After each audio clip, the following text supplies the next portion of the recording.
Well, guys, we're back again, and I was actually shocked, and I forgot that Bad Batch came on today. So, without further ado, this is going to be my review on episode 1 and 2, and what my first impressions are of the season and what my expectations are. So, right now, with however much time has passed from the ending of season 1 to the beginning of season 2, the group is trying to still do jobs to pay off their debt as well as be able to make moves to try to escape from the Empire. And obviously, you can tell that Tech is trying to teach Omega how to, I guess, be more tech savvy than what she already is and more field operative as well. Same thing with Hunter, and everyone else is trying to teach her.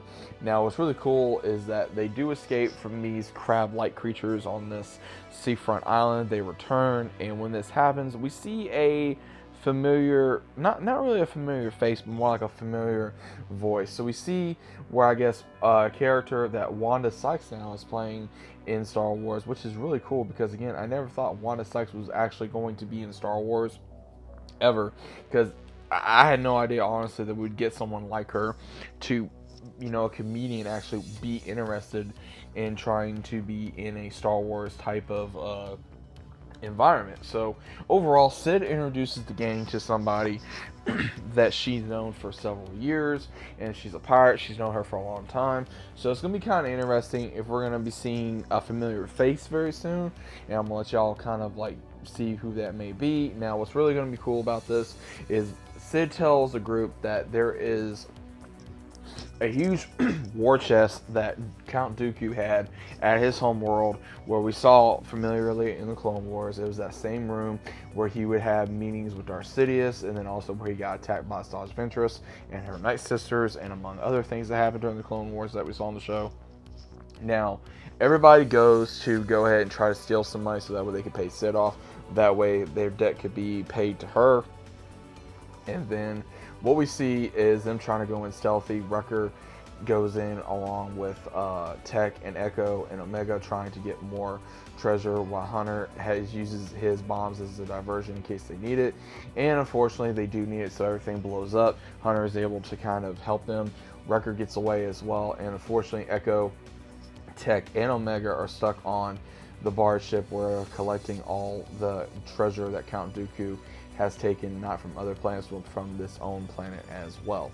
So what's really interesting also is they try to fight their way off the ship and they're unable to do so.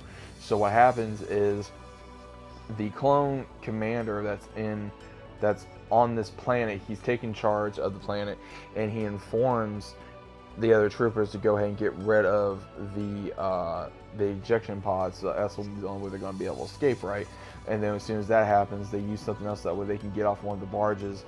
And then as soon as that happens, they crash land into one of the areas, and then they're stuck there. So pretty much the first and second episode is not only to reunite fully with the group, but also be able to show, hey, we need to try to get this job done. So in the entirety of the second episode, where Tech gets hurt with his hand, he can't really do much, and Omega and Echo have to carry him.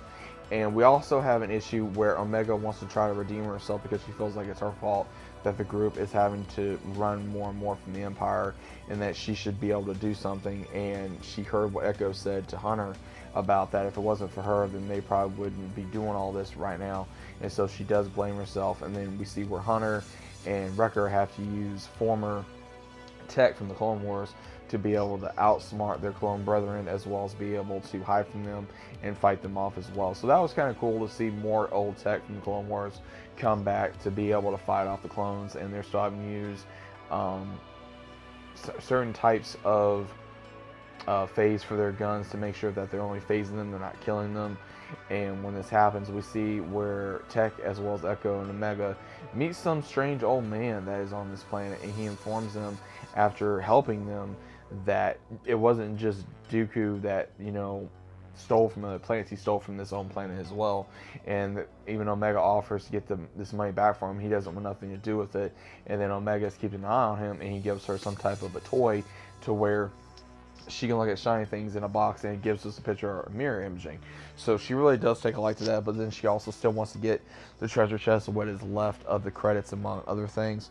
And as soon as that happens, we have to see where Tech as well as Echo try to save Omega from the clones, as well as Hunter and Wrecker try to be able to save everybody as well. So overall, like I said, it was a very good episode, and the way it ends is pretty much they all do get away, and the same one that we saw last season that was going after the clones, he gets word that they are still alive, and the clone commander informs him that this would be in his report, and he even informs him that he is not going to have this in his report.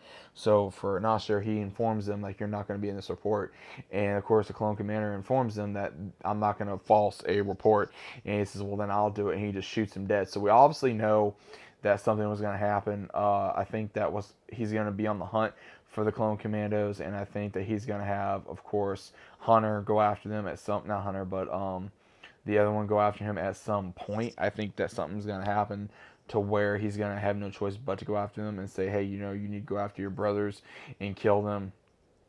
And then maybe we'll see Hondo, you know, with this pirate that we meet that Wanda Sykes does the voice of. Maybe we'll see Hondo. Maybe she knows Hondo at some point. It'd be kind of cool to see Hondo again. But overall, guys, I think Bad Batch is kind of starting off as a slow start. I mean, I wouldn't say it was bad, but it wasn't probably the best couple episodes yet. It was entertaining, but I'm waiting for something just a little bit more in Star Wars Bad Batch Season 2 personally. But overall, like I said, I did enjoy it. So what was your overall thoughts? I'm sorry that the review is a little late, but at the same time, I figure I'll go ahead and give you guys the best review I can. So let me know your thoughts about it down in the comments down below. If you guys are new to the channel, still not subscribing, leave a big fat like on the video. As always, I'm seeing you guys, as always, on the very next one.